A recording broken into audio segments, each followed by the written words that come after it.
Hey guys, Mr. DeMuro here for another edition of Quarantine Art. Art-in-teen? That doesn't really work. Anyway, it's just another edition of our Quarantine Art class. Today we're going to talk about doing a fantastic expressionistic landscape using just crowns. So, yeah, I said crowns. It's a Philadelphia thing. Give me a break.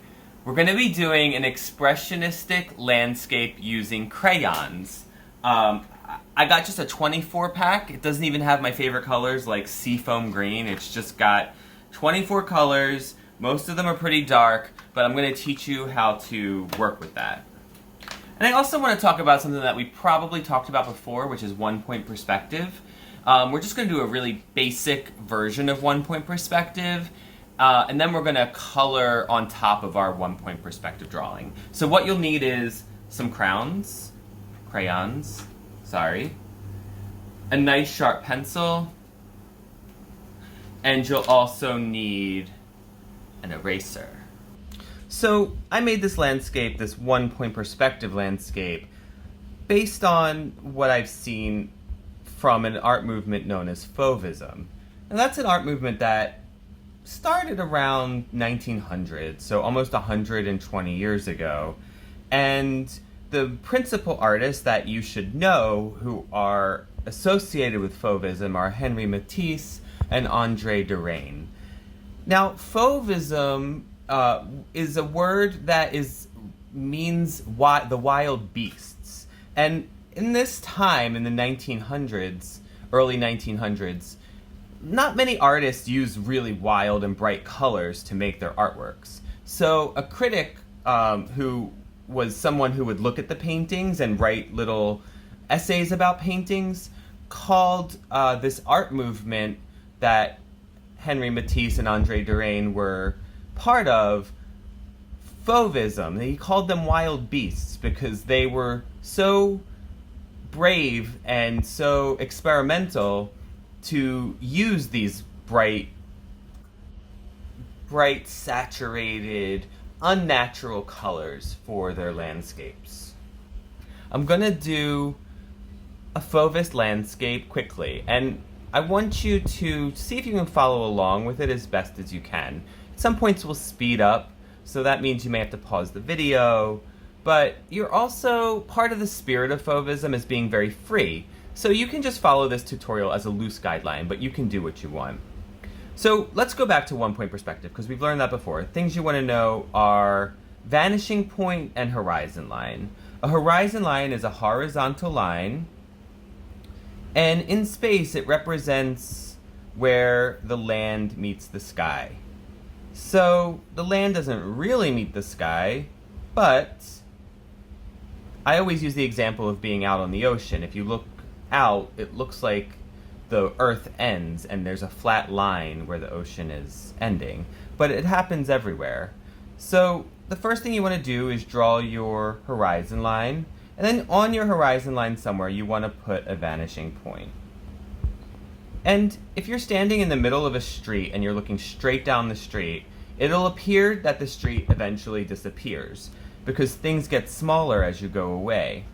So our street that we're drawing here is going to go all the way back to the vanishing point. So here is a street. It's not really a street. It's a path in a forest. So that's all you need to do for now. Next, we're going to draw some trees. So when you're talking about perspective, things that are closer to you are bigger than things that are far away from you. If you take this pencil and put it really close to the camera, it may look bigger than it is. It may even look bigger than the pencil that is actually much bigger than it. So when you're looking down a path in a forest, you're going to see a lot of trees, but the trees that are closer to you are going to be bigger. So I'm going to draw a nice big tree trunk, and draw that it's cutting the path off. And then up here I'm going to draw just an abstract and simple shape for where the leaves are. Then I'm going to take my eraser and erase what's inside of the tree, because you're not going to be able to see that because the tree is now blocking that part of the road. Then on this side, it's going to be slightly farther away, so I'm going to make this tree a little bit skinnier. And maybe I'll start the leaves a little bit lower. Let's draw another tree.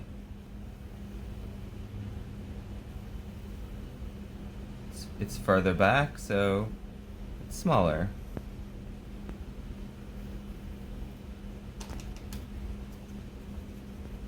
Erase every once in a while. And when you erase, you might have to redraw your lines. Let's do a tree over here.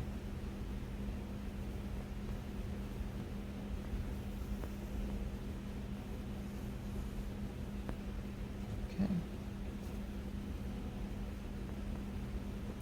And then, way back in the back, we're going to have really skinny trees, because they're really far away from us.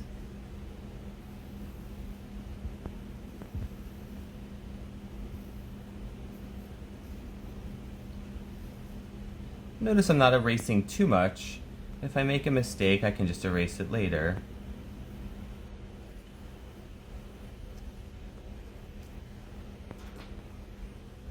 Do your final erasing.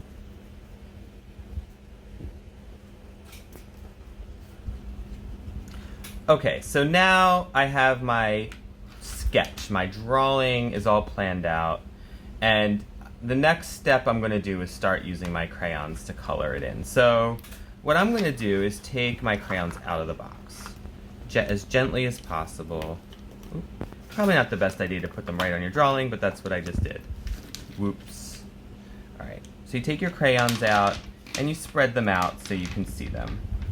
Now this is only a 24 box, so if you have like 144 box or something, you might not want to spread all your crayons out, but you can take out some of the colors you think you might want to use. So the Fauvist artists, the wild beasts, they wouldn't use colors that you would think they should use. They would use colors that were completely expressionistic and were very bright. So I'm not going to use like browns for all the trunks and greens for all the leaves. Instead, I'm going to go for the brighter colors. So one color I see here is violet red, and I think I'm going to make this trunk here violet red just to start. So I'm very lightly coloring that in because I want to experiment with different ways to use crayons, right? So next I might try to put some kind of texture on it, and I'm going to pick a color that's similar. So I'm going to use this darker violet, this darker red violet, and I'm just going to do some points on the tree, some dots. Because the Fauvists would do some pretty weird things with their paintbrushes. They would do strokes and dots and just all kinds of textures in their paintings. Then maybe I'll take a darker purple and do some darker purple dots too. Okay. So that's one trunk. Then I'm going to do another trunk, and I think I'm going to do it with green.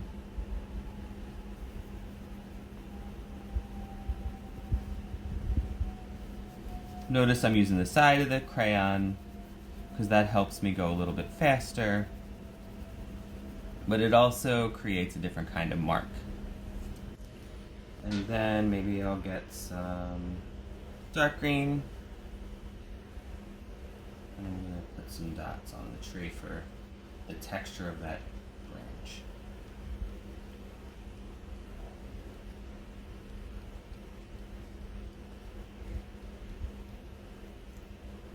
So now take some time and color in all of your tree trunks. I have 1, 2, 3, 4, 5, 6, 7 total. One thing I wanted to show you though, real quick, before I forget, is that what you can do too with crayons is create a color that you might not have by blending two together. So I'm using this light orange, this regular orange, and I'm going to mix it with yellow. because you can see how it will blend together to make another color. And then I'm going to go ahead and put my texture on it. I'm going to put my texture in green.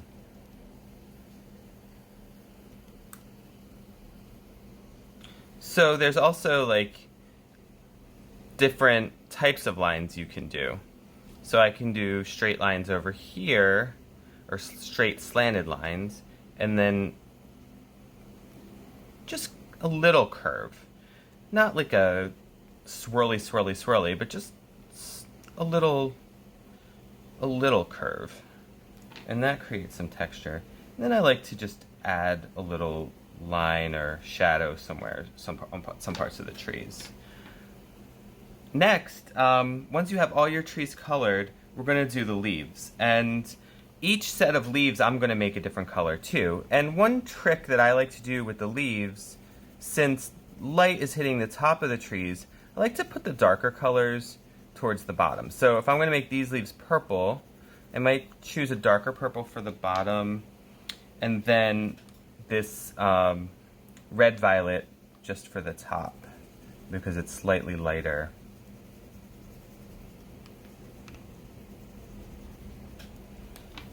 And then I'm going to pick a different color to do that on all the other trees. So this one back here, I think I want to do blue. So I'm going to start with a darker shade.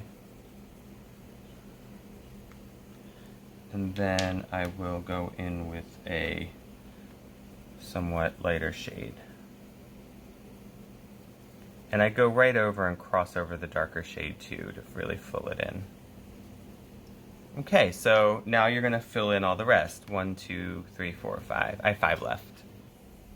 So now all my trees are colored in, and the last thing I have to do is the little forest road, the parts of the forest that are still, or that aren't a road, and the sky in the background. So I'm going to start with the road. And I think I want the road to be orange. So I'm going to take 2 shades of orange, maybe 3. I'll take orange, yellow orange, and red orange. So I have all 3 shades. And I'm going to use the orange, plain orange, because that's the middle shade. It's not as dark as red orange. It's not as light as yellow orange. And I'm going to just lightly color that whole road in. And I'm coloring it in one direction. I'm coloring it so it goes along the road. So it's going up and down the road. It's not going this way. That's fine. You can color it that way too. But I think if you color it along the road, it makes it feel like it's going along in that direction. So it's a directional line, which is a good technique to know. And then I'm going to color some spots with the red orange. That's the darker one, especially around the edges. I'm going to color it a little bit darker. And then I'm going to go in with the yellow orange to kind of blend it all together.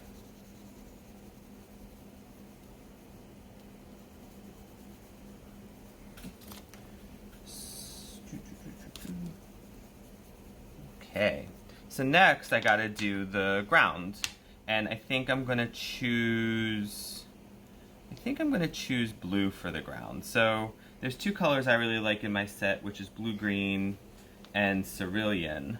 So those are 2 blues I'm going to use, and I'm going to just do something different. I'm going to go a different direction with these, and I'm going to go very, very lightly with them. And I'll tell you why you're going to go light in a minute. So I'm going to the left and to the right.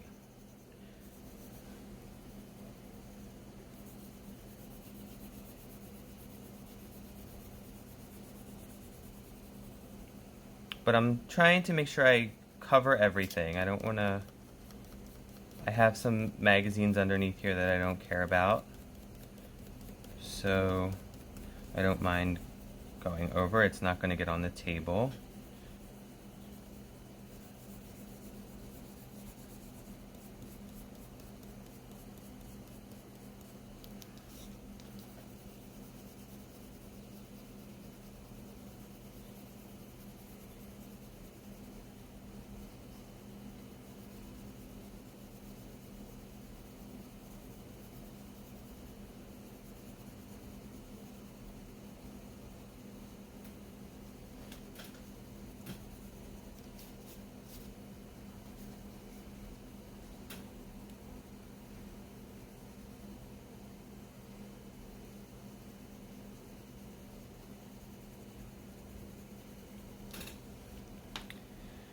And next I'm going to draw some shadows. So I'm going to press a little bit harder, and I'm going to make sure the shadow's going from the left to the right. And just like the trees are bigger in the front, the shadows are going to be a little bit bigger in the front. And they're all going in the same direction. They're parallel to one another, because in this land the sun is coming from this direction. And even past the tree, they're still going. So all the shadows for this are going in one direction.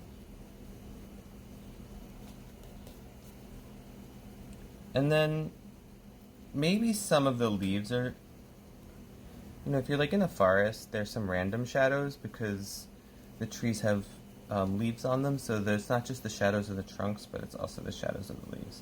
And maybe over here there's another tree, so there's the shadow of the leaf. There's like a tree off the page. And then finally we got to do the sky, and I think I'm going to make my sky yellow and this green yellow. So I'm just going to color in my sky yellow, and again I'm going left and right, but I'm pressing a little bit harder with this one. And notice I'm not that careful about like coloring inside the lines, right? Again, the Fauvists were wild beasts, so they didn't really like rules of like you have to color inside the lines. That's fine for some kinds of art, but it's not really what the Fauvists believed. So I'm going outside the lines. I'm smushing my colors together in certain areas. And then maybe I'll just go in with a little bit of this yellow-green to make it more solid.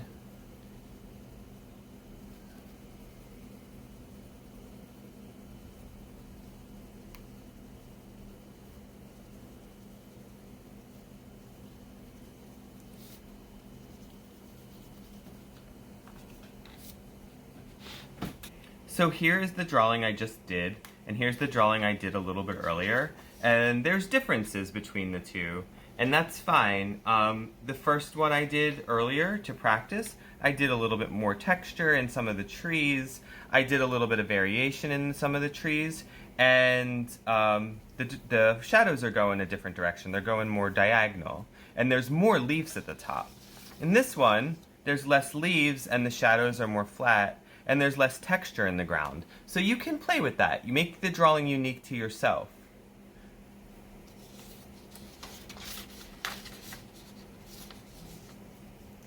So thanks for watching. That's all I have for this week. I'd love to see what you create, and make sure you comment, like, and subscribe.